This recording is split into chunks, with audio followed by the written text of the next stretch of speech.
Traffic પોલીસની બેવડી નીતિ હેલ્મેટ માટે દંડ પરંતુ પોતાની ફરજમાં બેદરકારી। પૂણા કિનાર રોડ રેસમાં ચોકડી પર મહિલા પોલીસ કર્મી સહિતના ટીઆરબી જવાનો મોબાઈલમાં મશગુલ ટ્રાફિકમાં રાહદારીઓ હેરાન થયા। શહેરમાં ટ્રાફિક નિયમનું પાલન કરાવવા માટે પોલીસ દળ સતત સક્રિય રહે છે, પરંતુ એક વિડીયો સામે આવ્યો છે જેમાં પોલીસ જવાનો પોતાનું કાર્ય ભૂલાવી મોબાઈલમાં મશગુલ દેખાય છે।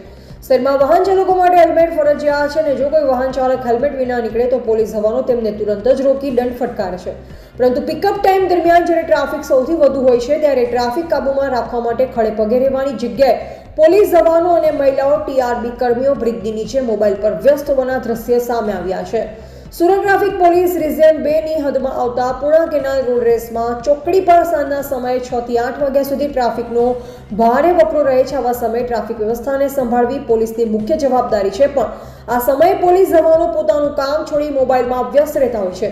આ દ્રશ્ય કેમેરામાં કેદ થતાં જ રાહદારીઓમાં આક્રોશ સવાર છે। એક બાજુ સામાન્ય લોકોને ટ્રાફિક નિયમો માટે દંડ કરવામાં આવે છે, તો બીજી બાજુ ટ્રાફિક વ્યવસ્થાને જાળવી રાખવાના બદલે જવાનો પોતે જ બેદરકાર હોય તો આ બેવડી નીતિ કેવી રીતે યોગ્ય કહી શકાય।